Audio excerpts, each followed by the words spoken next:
Hello and welcome to Feed Dump on today, this most monumentous of days. Why, you ask? Because today marks the day that I overtake Graham as the person who's appeared the most on Feed Dump, my honorable domain. And I want nothing more than a simple and modest salute to my ascendancy. I would like a zombie that can serve me fruit from its head, like a tray mounted on its head, not from its hollowed head. I mean, it is a zombie, but still seems unsanitary. Joining you this week are two other tributes to my reign. It's a full salute of my nuclear armed forces. What says ascendancy any more clearly than the wasted genius of your scientists and high technologists and billions of dollars that are now useless? And a bronze monument to my own magnificence. While a wonderful tribute today, I'll be even more interesting in 1,000 years when I've fallen over into the dirt and 9th grade students are reading poetry off the plaque.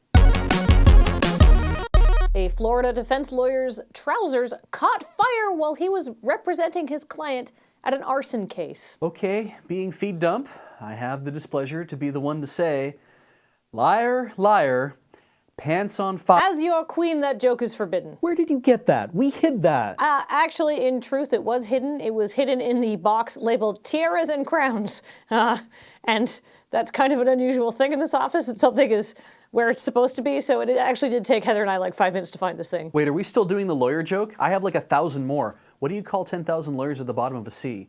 Cruel. Huh?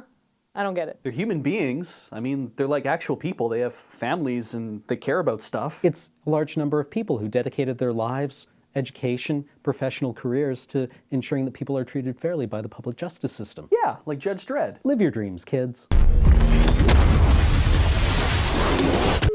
A man from Rhode Island was arrested in Florida after authorities said he stole a forklift and then crashed it into a gate, telling them that he had lost his car keys and needed something to drive. Oh, but it's so beautiful to see nature at work, Kathleen.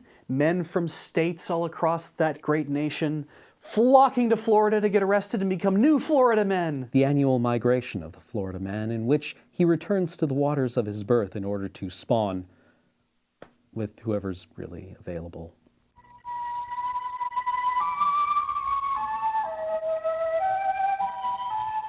The police were called to the home of an Ohio couple after they received 3 panic phone calls from their friends saying that they had received pictures illustrating that the man had killed his partner in their bathtub.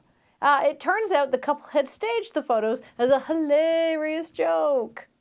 They're being charged with inciting panic. What was the best outcome you were hoping for here? Like people would just reply with, "LOL, memes." Yeah, no, my wife and I pose each other in murder poses all the time. What a horrible way to find out you're not normal. What kind of conversation do you wind up having over the creamed corn in the prison cafeteria?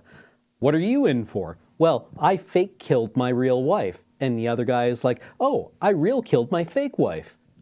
So to stage the fake murder, the woman in this relationship laid in the bathtub, and then her husband poured ketchup all over her and then texted photos saying that he had done it. Ketchup is really gross if you leave it lying out. It smells really bad. When the cops show up and all they can do is manage to yell, "Wrong with you!" maybe it's time to face the fact that there is in fact something wrong with you. Wait, how do you know that ketchup smells bad if you leave it out for a long time? Oh, because I have a hilarious story to share from my youth. Although I say my youth, but realistically I was old enough to know better at the time. One year, for a spooky Halloween party, my friend Lindsay and I decided that we would make her house look like various scenes from horror movies, because Lindsay is really into movies. So we made her bathroom look like the shower from Psycho post-stabbing. To achieve that effect, we thought that what would be better than by throwing copious amounts of ketchup all over the tiles, because we had looked up how to make fake blood online, but that would require us to go to the store and buy like 3 things, and we were lazy. So halfway through the night, we actually had to clean it out because her bathroom smelled impenetrably rank, like dead tomatoes. It was so awful.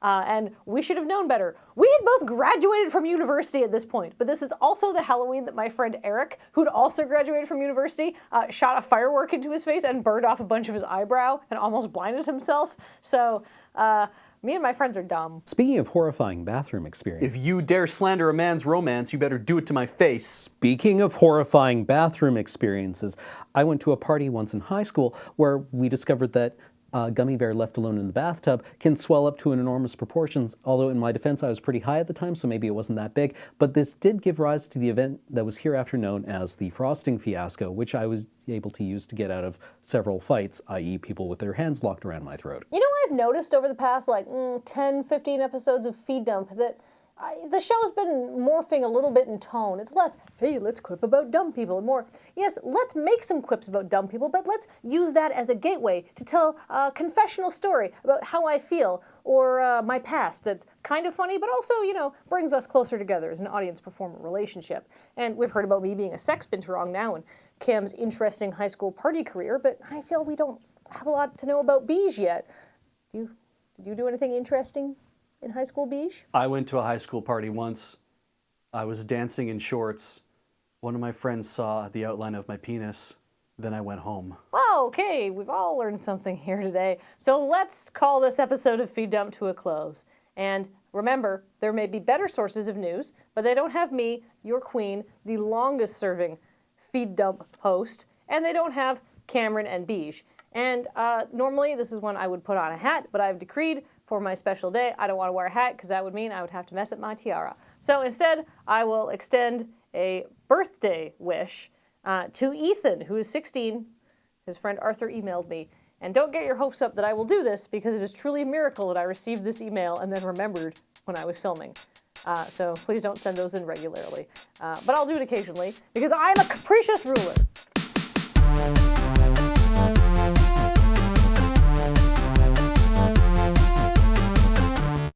This act is a triumph coming from a man whose life is already a miracle, having survived for so long as a sperm on the floor of a truck stop bathroom.